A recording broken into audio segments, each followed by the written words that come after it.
السلام علیکم ورحمۃ اللہ وبرکاتہ۔ آئیے اردو کلاس کے تمام طلبہ اور طالبات کا پھر سے آج خیر مقدم ہے۔ آج ہم ایک بہترین ٹاپک جو آپ کے درجہ 9واں 10واں اور 12واں میں پڑھائی جانے والی جو کتابیں ہیں، جس کو ہم اور آپ درخشاں حصہ اول، درخشاں حصہ دوم اور کہکشاں حصہ دوم پڑھائی جاتی ہے، اس کے متعلق اور اسی کتاب میں افسانہ جو ایک چیپٹر ہے، ایک سبق ہے، اس کے متعلق ہم آپ کو آج بتلائیں گے بہت مختصر انداز میں اور بہت اچھے انداز میں، تاکہ آپ کو افسانے کا تمام سبق صحیح طریقے سے سمجھ میں آ جائے۔ آئیے، افسانے کے متعلق آپ 9th کلاس سے ہی پڑھ کر کے آپ اوپر کلاس میں آتے ہیں، لیکن صحیح طریقے سے افسانے کی تعریف ہمیں اور آپ کو معلوم نہیں ہے اور نہ اس کا معنی معلوم ہوا ہوتا ہے۔ تو سب سے پہلے ہم یہ سمجھتے ہیں کہ افسانہ جو چیپٹر ہے وہ صرف آپ کے جو ہے یہ درجہ 12واں میں یا درجہ 10th یا درجہ 12 میں ہی نہیں ہے، بلکہ 9th کلاس سے لے کر کے 12 کلاس تک یہ آپ کا چیپٹر آپ کے کتاب میں نظر آئے گا۔ تو آپ دیکھیے، سب سے پہلے جو ہے آپ یہ دیکھیے، درجہ جو ہے 9واں کلاس میں افسانہ کی تعداد 4 ہے، پھر 10واں کلاس میں بھی افسانے کی تعداد جو ہے کتنے ہیں، یہ بھی جو ہے 4 ہے، اور 12ویں کلاس میں بھی افسانے کی تعداد 4 ہے۔ یہ آپ کو غور کرنے کی ضرورت ہے۔ دیکھیے، جب 9ویں کلاس میں جائیں گے تو 4 افسانے آپ کو ملیں گے اور 4 افسانہ نگار بھی آپ کو ملیں گے۔ اس طرح سے جیسے کرشن چند نے پورے چاند کی رات لکھا، شکیلہ اختر نے شاید لکھا، الفانسو دادے نے آخری سبق لکھا، اور سیکٹف اینڈ سیکٹف نے باد پیما کی دلربا کہانی لکھا۔ 4 افسانے آپ کو 9th میں مل گئے۔ جب آپ 10th میں جائیں گے تو پھر 4 افسانے ملیں گے۔ سہیل عظیم آبادی نے بھابھی جان لکھا، محسن نے فرار لکھا، قمر جہاں نے کٹی ہوئی شاخ لکھا، اور نگار عظیم نے آشیانہ لکھا۔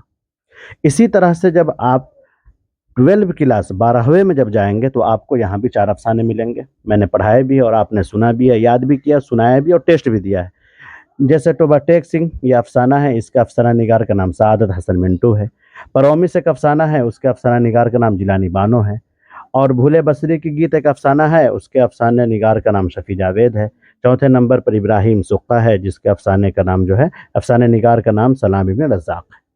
یہ بات تو آپ کو سمجھ میں آ گئی، لیکن اب یہ بات سمجھنے کی ہے کہ افسانہ کے کیا معنی ہیں۔ تو آئیے ہم مختصر انداز میں بتلاتے ہیں کہ افسانے کا ایجاد کب ہوا، سب سے پہلے افسانہ کون سا ہے۔ 9th کلاس میں کچھ الگ ہے، 10th کلاس میں کچھ الگ ہے، اور 12 کلاس میں کچھ الگ ہے، لیکن تمام کو ایک ساتھ رکھ کر کے میں نے اس طرح جمع کیا ہے کہ آپ کو یہ کنفیوژن نہ ہو، آپ کو صحیح طریقے سے سمجھ میں آ جائے۔ تو آئیے، افسانہ کے معنی کہانی ہے، اور افسانہ کسے کہتے ہیں؟ ایک ایسی نثری کہانی، ایک ہوتا ہے نثر اور ایک ہوتا ہے نظم۔ نثر اور نظم کسے کہتے ہیں؟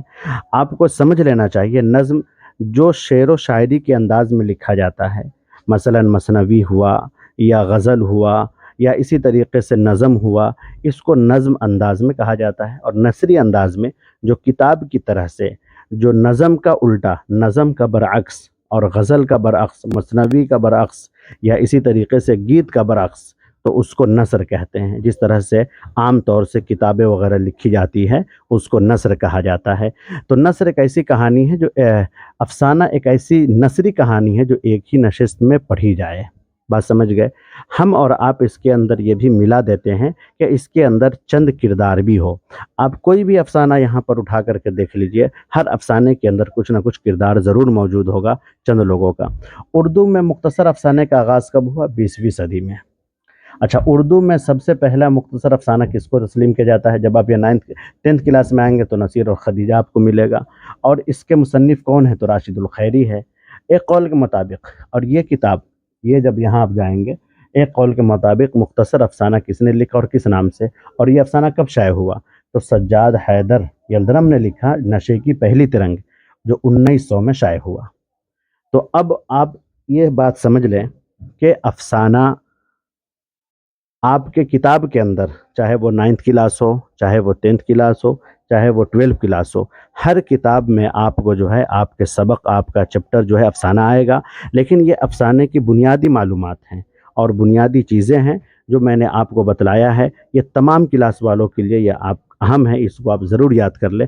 اب رہا مسئلہ افسانہ نگار، تو افسانے نگار میں بہت سارے نام آتے ہیں، لیکن چند افسانہ نگار جنہوں نے اردو کے اندر افسانے نگار میں بہت ہی زیادہ نام انہوں نے پیدا کیا اور بہت سارے افسانے لکھے ہیں، جیسے پریم چندر ہے، علی عباس ہے، سجاد ظہیر ہے، راجندر سنگھ بیدی ہے، عصمت چغتائی ہے، اسی طریقے سے زاہدہ زیدی کا بھی نام آتا ہے، ساجدہ زیدی کا بھی نام آتا ہے، وغیرہ وغیرہ۔ یہ لوگ افسانہ نگار بھی تھے، اور اسی طریقے سے افسانہ کے ساتھ ساتھ انہوں نے اور بھی بہت کچھ تحریر کیا ہے۔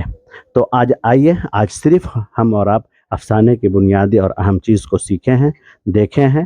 آئندہ انشاءاللہ ہم جو ہے 10th کلاس کا بھی سبق پڑھا رہے ہیں، تو 10th کلاس میں انشاءاللہ اس کے بعد جو پہلا افسانہ ہے سہیل عظیم آبادی کا بھابھی جان، اس کے بارے میں پڑھائیں گے۔ آپ تمام بچوں سے گزارش ہے اس کو آپ یاد کر لیجئے اور پڑھیے، دیکھیے اور لکھیے۔ السلام علیکم۔